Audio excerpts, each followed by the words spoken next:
What is going on, everybody? This is Josh from Sorcerer Studios, and I've actually got Matt right next to me. Matt, say hello. Hello. Yeah, that's him.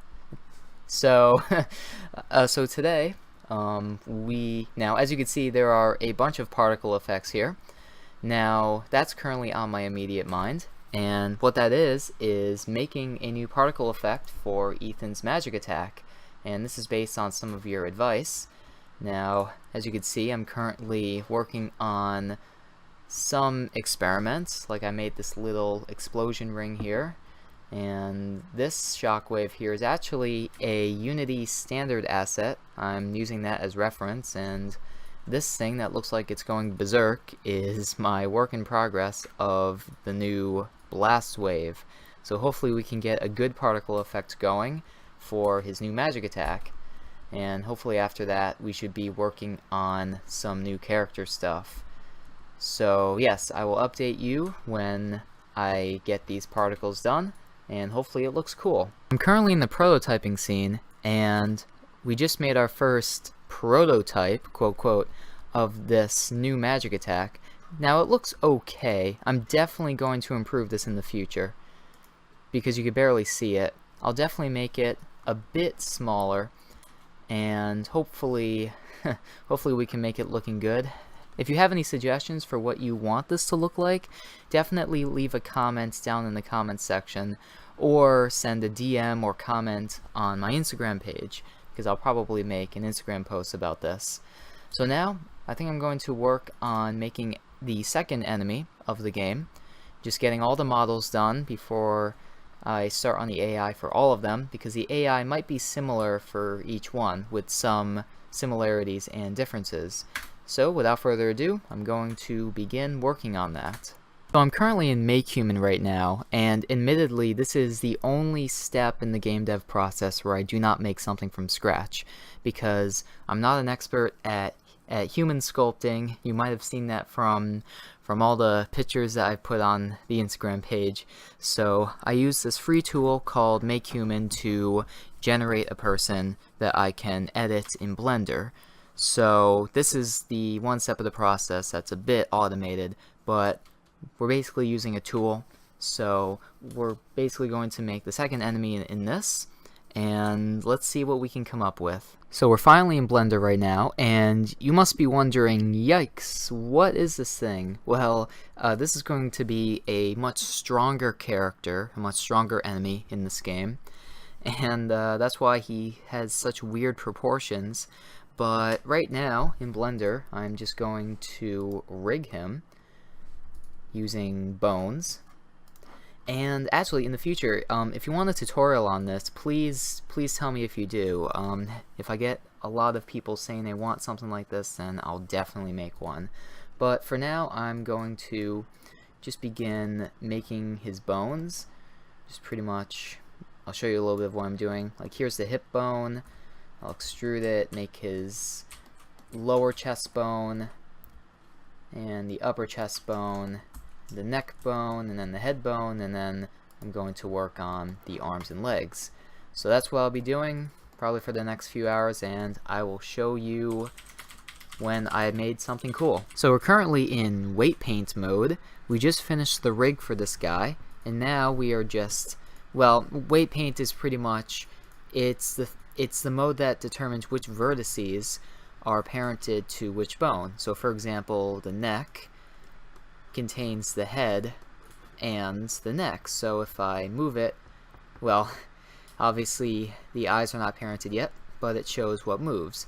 Now usually the main problem with weight painting and parenting is the upper arm, because typically this area right here seems to be the biggest problem, and it's okay. It still needs some touching up. Now obviously this guy is not proportional to a real human, so don't think that this is an actual person. It's not.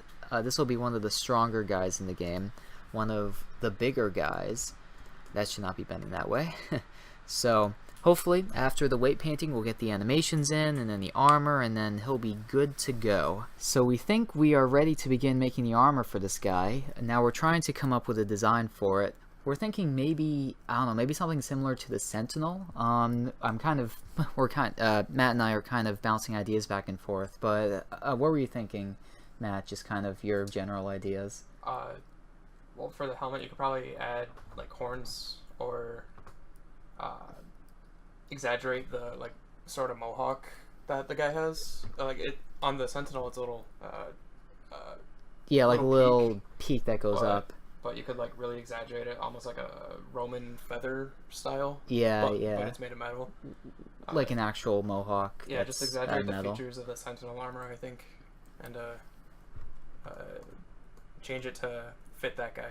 Right, right, okay. So something like the Sentinel, maybe with a greater mohawk on the top helmet, and then maybe add some horns to it. Maybe. Okay, that's a pretty good idea. Something like that. Show that he's the boss. It's a good idea. I like that. Well, guys, you heard it. We have a little vision going, so we're going to just model it and just see where it takes us. Okay, so this is what I mean by the Sentinel, the guy who has this helmet. So we were thinking on having some sort of variation of this helmet. Now, obviously not exactly this, but more of a, I don't know, some sort of a variation of it. So, I don't know, we'll mess around a little bit, just see what works, and we'll update you on what happens. So I thought to give him some mouth movement, and as soon as I did this, I now wish I gave him teeth. That's okay. I'll probably give him teeth sometime in the future, but now his mouth opens kind of awkwardly. He's kind of in the uncanny valley right now. Whoops. He's kind of in the uncanny valley right now, but we'll have to see how this guy goes. Maybe his jaw's too far forwards. Yeah, what he said. His jaw might be too far forwards. Well, we'll have to see. There we go. Now it's looking a little bit better. So we have the jawbone, and we have the lip bone, I guess. So the jawbone affects the jaw, and this bone affects the lips. So it looks pretty good when he opens his mouth, so far. He's not supposed to have too much facial expression, but we'll see how that goes. Alright, continuing with the armor. So here's the prototype of the helmet, and we think it looks pretty good. So now we're going to move on to making the arm plates, the lower arm guards, and I'm thinking as far as armor for this guy, we're going to make the lower arm guards, a chest plate, and some sort of leg armor. He won't be as heavily armored as the Sentinel, but he will be a lot bigger and a lot stronger. So they will both have their strengths and weaknesses. So I just finished the lower arm guards, or the forearm guards, and I thought of adding them a bit of a spiky feel, because it seems like the majority of his armor is, it kind of has a sharp theme to it, with the mask having the sharp teeth-like feel. So I thought of adding a bit of a sharp theme to it. So now, on to the chest plate.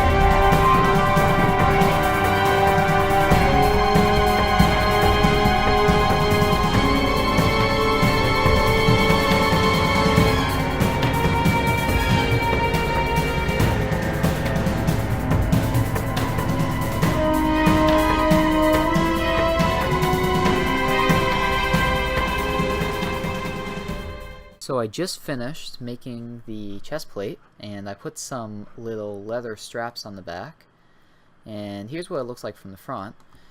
Yeah, it's pretty cool looking so far. I like the way it came out. So I think now we have to work on the armor for the middle section and for the legs. Once again, he won't really be too well armored. I might give him some shoulder armor as well, but we'll have to see. But yes, on with the armor modeling. So I just finished the shoulder plates, and he's looking really spiky right now, which is pretty good. I like the theme of the spikes. It kind of goes well with the sharp theme of his armor. So now what I'm going to do is I'm going to test this out by moving the armor with the body, and I'm going to do that by parenting the armor to each bone. And I'm going to do that by right-clicking on the armor, and then shift right-clicking on the armor, or on the bone, and then typing Control P to set the parent to the bone. And I'm going to do this with each piece of armor, and we will see how it will work.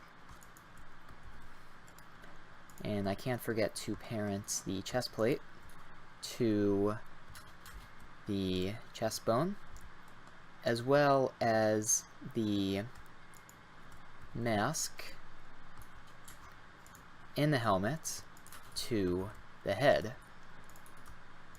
And I'll do the horns as well.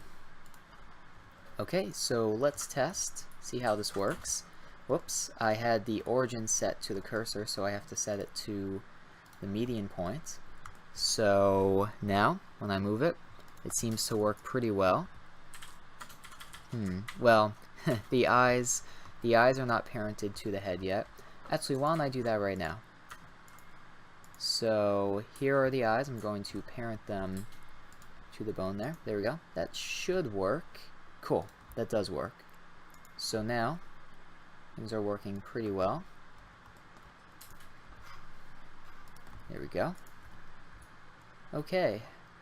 There's some clipping with the chest plate, but we'll have to fix that later. But for now, things are looking pretty good. So things are tested. Now I'm going to work on the leg armor. So here's where I'm going to wrap up this video. I hope you guys enjoyed this and the armor that we made. Now, I was supposed to get on with part of the AI for this video, but I just didn't have time for today. If I have time tomorrow, I'm definitely going to hop onto it. And also I'm going to finish up the particle effects for the magic attack, probably tomorrow. So, I hope you guys stay tuned for that, and I will see you in the next video. Goodbye.